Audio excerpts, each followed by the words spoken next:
Hello friends, welcome back to our channel NEET Biology Expert. I am Dr. Parveen.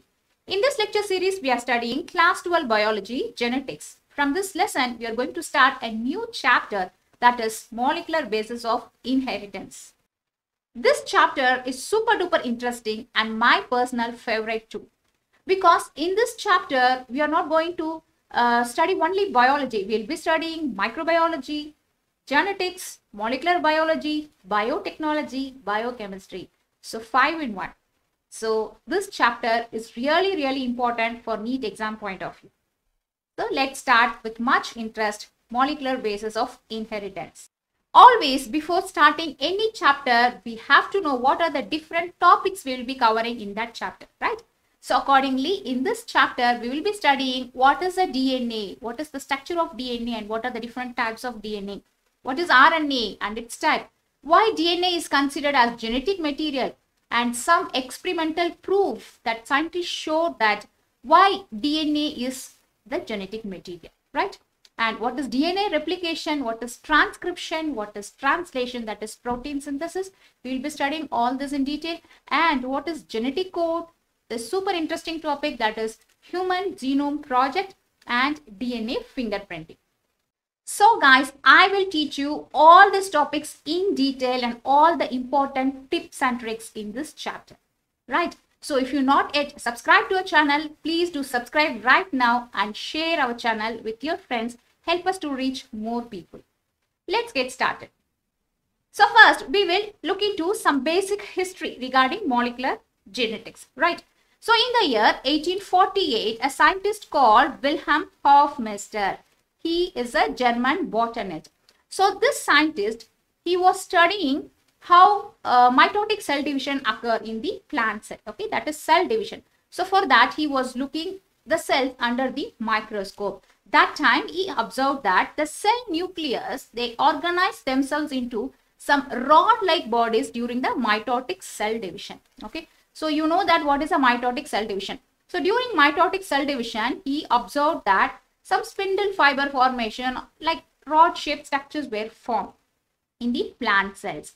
He observed that and he recorded that structure. Okay, so look at this picture. This is the drawing he did by himself. Okay, so these are the structure.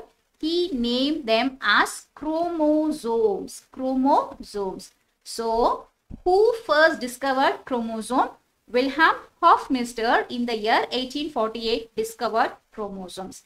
Okay, then later in the year 1869, a physician called Friedrich Miescher, very important person in the history of molecular genetics. He first isolated nucleic acids. Okay, so this is his discovery. What he did is this doctor physician Friedrich Miescher, so he was doing some research on neutrophils. Neutrophils is a type of white blood cells, WBCs. So for that, he collected the waste bandages. Okay, so he was working in a hospital, not only from his hospital, from the nearby hospital in his city, he collected the waste bandages from the patients. Okay, after removed those bandages, he collected. And what he did, he took the pus samples from the bandages. Okay, you know what is a pus? So when there is a wound, okay, so pus formation, a white color pus formation will be there, right? So the pus will contain bacteria and many WBC cells, okay. So his idea was to separate the WBCs, particularly neutrophils. So he collected all the pus cells and he used different solutions to wash those pus cells. So accordingly, he used an alkaline solution called sodium sulfate. When he used sodium sulfate solution to wash off the bandages, what happened? All the WBC cells, it got lysed and the nuclei get precipitated out of the solution. So when he washed the cells, okay, so like this, he took a test tube and he took all the cells from the bandage, okay. When he washed it with the sodium sulfate, some precipitate formed here, right? So he named this substance as nuclein. Very important. So this is the first discovery of nucleic acid. So he called that substance as nuclein. So from the cell nucleus, he isolated a unique chemical substance. He called them as nuclein. Not only that, he found that this nuclein is high phosphorus in content. It contains more phosphorus. So that is the discovery of Friedrich Miescher. So his discovery paved the way for many things later by the other scientists in the field of molecular biology. Because we know that Gregor Johann Mendel, he discovered that the characters were inherited from one generation to another generation through something which he called as factor. So later only we know that that factor what Mendel mentioned was actually a gene, right? So to discover gene, to identify gene, Friedrich Miescher discovery of nuclein was a major important milestone. Okay, right. Then look at this picture. This is the bandage. Like this, from the bandage, here the wound will be there, where the pus will be there. So he collected all these bandages only.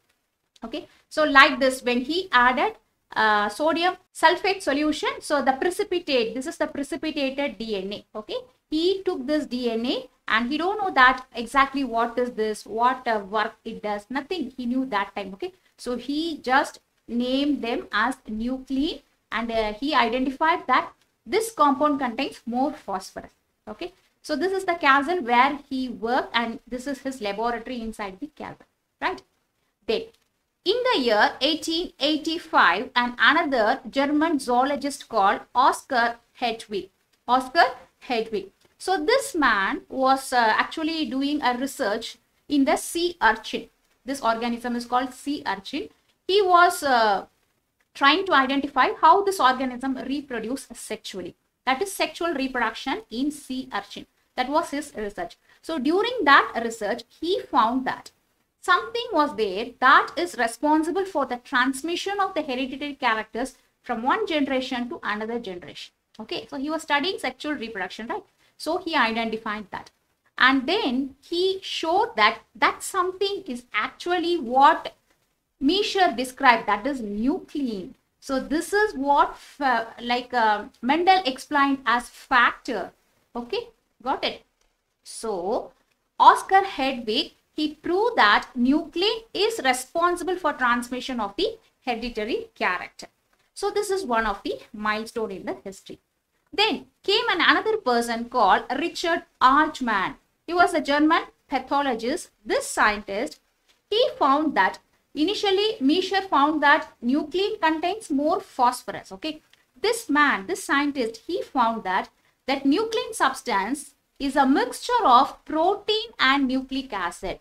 It is not only having phosphorus. Nuclein also has proteins. It contains some acidic properties, that is called nucleic acid.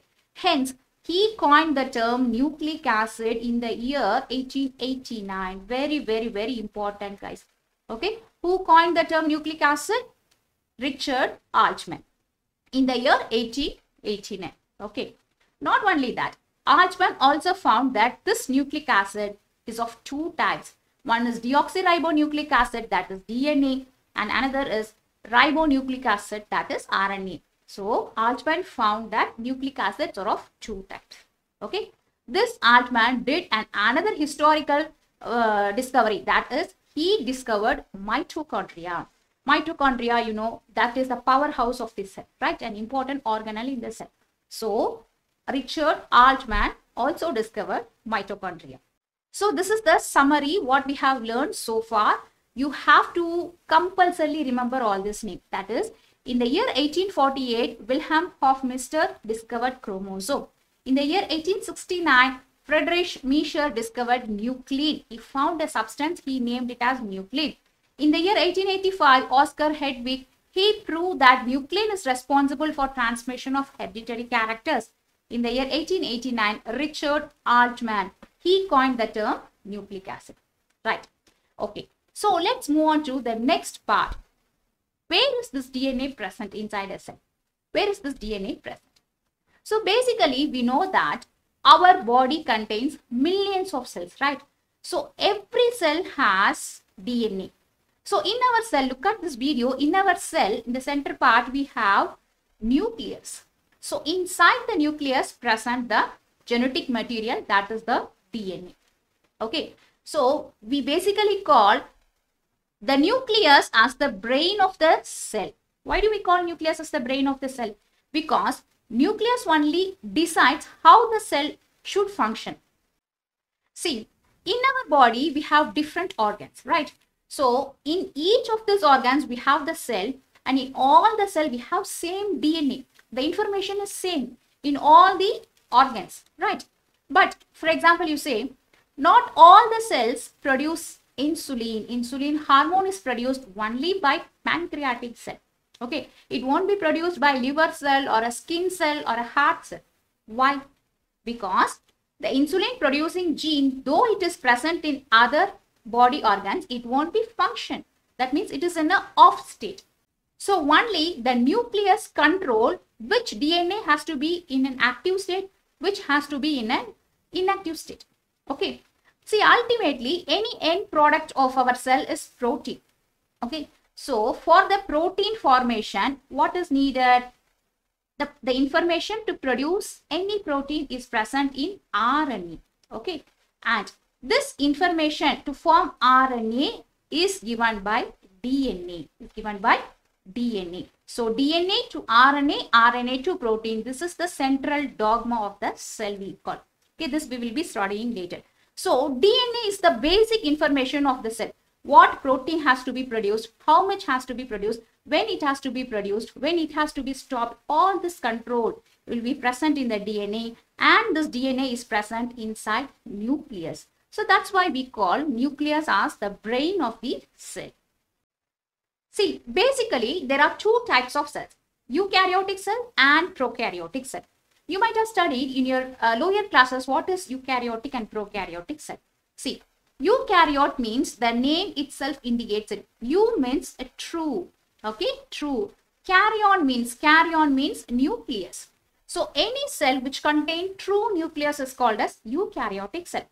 What do you mean by true nucleus? See, look at this picture. This is an animal cell. Okay, so inside the cell, the nucleus is present surrounding by a nuclear membrane. This yellow color thing is the nuclear membrane. Okay. So inside the nuclear membrane present nucleus. So in the nucleus we have chromosomes. So when you stretch a chromosome, a long thread-like structure will be stretched out. That is what we call as DNA. If you take a short segment of DNA, that is what we call as gene, right? So a DNA, a long thread-like DNA is tightly coiled and packed in the form of chromosomes, and it is packed inside nucleus. It has an outer covering that is called nuclear membrane. So the eukaryotic cell, higher animal cell, plant cell, all the cells are having eukaryotic DNA that is surrounded by a nuclear membrane. So the purpose of this is to separate the chromosome from the rest of the cell organelles. Okay, that's why it's having such arrangement. Whereas if you see a prokaryotic cell, for example, a bacterial cell is not like this. Okay, look at this picture. This is E. coli. This is a prokaryotic cell. So pro means primitive or false nucleus. That means the cell does not have any nuclear membrane, or the cell does not have any nucleus. The genetic material of the bacteria, that is the DNA, is present inside the cytoplasm in a spreaded structure. It is present completely throughout the cytoplasm, okay, in a spreaded structure. There is no individual nuclear membrane. That's why we call the prokaryotic DNA as naked DNA. Naked DNA, because there is no nuclear membrane. Okay. Particularly this structure, that is the DNA which is present in the center full area of the cell, is called as nucleoid. Nucleoid. Okay. Nucleoid means there present DNA and also some proteins. DNA along with some protein. Okay. So when you stretch this DNA, then you can find this long structure. So particularly when you talk about bacterial DNA, we call this as triple C DNA. Bacterial DNA is called as triple C DNA. What is triple C? Covalently closed circular DNA. Circular DNA. Okay. See, in our human cell, the DNA is tightly packed and it is present in the form of chromosome. Whereas in bacteria, this is also tightly packed. But whereas this is called covalently closed circular, like this. It is packed like this. Okay, like this. Some jalebi-like structure. Okay. So this is what the differences between prokaryotic and eukaryotic DNA. So look at this video. The left side, we could see a animal cell where the nucleus is present. Inside the nucleus, the long thread filamentous structure, that is the DNA, is present. Whereas in the right side, if you see a prokaryotic cell, this is an example for bacteria, round-shaped bacteria, Staphylococcus, okay? Round-shaped bacteria where the genetic material, this purple color thing, this genetic material is thoroughly present throughout its cytoplasm. So this is the difference between prokaryotic and eukaryotic DNA. Now, let's see what is called length of DNA. When you see in your NCERT book, there is something given that is regarding length of DNA. Okay, let's learn what is length of DNA. So, length of DNA is defined as the number of nucleotides or a pair of nucleotide referred to as base pairs present in. See, we know that DNA is a double helical structure, okay? So, this is one strand of DNA. The another strand of DNA also runs parallel to this, okay? It goes like this. So, in between the two strands, we have nitrogenous bases. So, just imagine a ladder. So, how a ladder will be? A ladder will be like this, okay? So, what gives the shape to this ladder? The stairs, the steps, right? So, as how the stairs are there for a ladder, similarly, nitrogenous bases are present between the two strands of the DNA, okay? So that is what we call as nucleotide. We will be studying in detail about nucleotide and its structure in our next lesson. So nucleotide is an organic molecule. That is the building block of DNA. Okay, so the nucleotides are the building blocks of DNA. A nucleotide is made up of three important parts. One is the nitrogenous base, that is adenine, thymine, guanine, cytosine. These are the nitrogenous base. They form pairs like this. Okay, so adenine always pairs with thymine. Look at this picture. Red is adenine, this yellow is thymine. So adenine always pairs with thymine. Okay.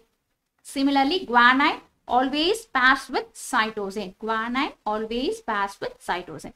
So like this. Nitrogenous base is one molecule present in the nucleotide. Then it has phosphate group that act as a backbone for this ladder. Okay, so when you see the ladder, it will be made up of bamboo, right? So like that, this gives the backbone for the ladder. So similarly, the sugar phosphate backbone is the important thing for a DNA. And a 5-carbon sugar will be there. These are the three important things in a nucleotide. Okay, now moving on to what is the length of the DNA. Length of the DNA is defined as the number of the nucleotides present in it. That means, see in this picture, just see how many nucleotides are present here. 1, 2, 3, 4, 5, 6, 7, 8, 9, 10, 11, 12, 13, 14, 15, 16, 17, 18, 19, 20. So we could able to see 20 base pairs or the 20 nucleotides. So this is the length of this short segment. We call this as 20 BP. Length of this DNA is 20 base pair. Okay. So this length is only for this short segment. So imagine take a cell and take out all the DNA, stretch it, okay, and we have to measure the length of the DNA in one complete time. So how could we do this? We have a simple formula to calculate the length of the DNA. That is, length of the DNA is equal to total number of base pairs present into the distance between two base pairs. So this is the total number of base pairs, right? What is the distance between the two base pairs? That means this distance, okay? So that if we take a ladder, each step in a ladder is the total number of base pairs. And what is the distance between two steps or two stairs? That is called the distance between two base pairs, okay? So this distance, we have to measure this distance and multiply into the number of the base pairs. Then we will get the length of the DNA. So accordingly, the length of human DNA is found to be 2.04 meter. This is the length of the DNA in one single cell of a human being. So how this length was measured? Okay, so simple, by applying the same formula. See, in order to find the length of the DNA, we have to know the number of the base pairs into the distance between the two base pairs. So in the human beings, it was found that the human haploid cell have 3 into 10 to the power of 9 base pairs. What is haploid cell? Generally, our body cells are diploid, right? 2N. Only our gamete cells, that is egg cell and sperm cell, are haploid cell. So the haploid cell is having how many number of base pairs? 3 into 10 to the power of 9. That means after 10, you have to put 9 zeros. 3, 4, 5, 6, 7, 8, 9. Multiply by this 3. So how much we will get? That is the total number of base pairs in a haploid cell. Okay. Then multiply this into distance between the two base pairs. This was also measured. So the distance between two base pairs in a human cell is 0.34 nanometer. Already we measured it. We know this. Okay. 0.34 nanometer. So for every species, the distance between the base pair varies, and also the total number of base pair also varies. Okay. So now we have to convert this in order to find the length of the DNA. So to find out the length, we need in meters. That is the standard measurement, right? So to convert this nanometer into meter, 0.34, multiply this into 10 to the power of minus 9. So 10 to the power of 9, 10 to the power of minus 9 goes off. 3 into 0.34. So this will come as 1.02 meter. When you convert this, 1.02 meter. This is the length of one haploid human DNA. Right. So when we look out for the diploid, multiply by 2. So we will get 2.04 meter. That is the length of human DNA. So like this, the length of DNA for every species, every organism is its characteristics. The length will be characteristics. Okay. So look at this picture. From a human being, if we take out only one cell and remove all the chromosomes, stretch the DNA of that 23 pairs of chromosomes, then what will be the length of the DNA? That will be what we have seen, 2.04 meters, right? So similarly, we have many cells in our body, almost 10 to the power of 14 cells. So when we multiply 10 to the power of 14 into 2.02 meters, it almost comes 2 into 10 to the power of 11 kilometers. That means the total length of all the DNA strands in the human body is 6,000 times the distance of moon from the earth. That means when we stretch all the DNA from our full body cells, okay, so the length will be like this much. That means we can, from the earth, we can go to the moon and come back again, and again we can go to the moon. Like this, 6,000 times we can travel. It's almost 2 into 10 to the power of 11 kilometers. That much lengthier our DNA. How interesting this is, right? See, when you look in your NCERT book, some important length of DNA of some organisms are given. That is very much important for the exam point of view. Okay, you have to learn it by heart. That is length of bacteriophage. What is bacteriophage? Phage means eating. Okay, so bacteria eating viruses are called as bacteriophages. They are viruses, okay, which are parasitic for bacteria. So one bacteriophage, which is called as Cyx174, this has 5386 nucleotides. See, this is the head of the bacteriophage. Inside you could see DNA, okay. So the length of this DNA is 5386 nucleotides. That is the length. Similarly, this is the lambda phage. So inside the lambda phage, you could see the purple color structure. That is the DNA, genetic material. So bacteriophage lambda has 48,502 base pair. That is the length. E. coli, in short, we call this Escherichia coli bacteria. The length of this bacterial DNA is 4.6 into 10 to the power of 6 base pair. Here, this purple color thing is the genetic material, DNA in the bacteria, E. coli. Similarly, human haploid cell contains 3.3 into 10 to the power of 9 base pair. See, this question once came in NEET exam in the match the following. Okay, so they give one side human haploid DNA, the another side this number. One side, one column E. coli, like this. You have to match. So please learn this numbers. Okay, right. So look at this picture. This is such an interesting and beautiful picture, which is an electron microscopic picture of a dead Escherichia coli, E. coli bacteria. Okay, so when you give color to the microbes and look under the microscope, particularly electron microscope, you could able to appreciate many beautiful internal structures. Okay, look here, this is the E. coli cell. This is a dead cell. That means the plasma membrane is ruptured. So all the DNA, genetic material which is present inside the cytoplasm is leaked out, and it is present in the surrounding of that bacteria. All this thing is what? This yellow color thread-like structure. This is the DNA of this bacteria. See how beautiful this is, okay? So this is what we call length of the DNA. If you just imagine you are stretching this thread, yellow color thread, okay? So what will be the length for a E. coli bacteria? Just now we studied 4.6 into 10 to the power of 6 base. This will be the length of this genetic material. Understand? So this is how we have to calculate the length of the DNA. So far in this lecture, we have seen some historical background of molecular genetics and what is the difference between eukaryotic and prokaryotic DNA and what is length of DNA, how to calculate that. In our next lesson, we are going to start an important topic, that is structure of DNA. What is nucleotide? What is nucleoside? Are all these structures. Okay. So I hope this lecture is clear for you. If you like this lesson, like, comment, share and subscribe to our channel NEET Biology Expert. Thank you.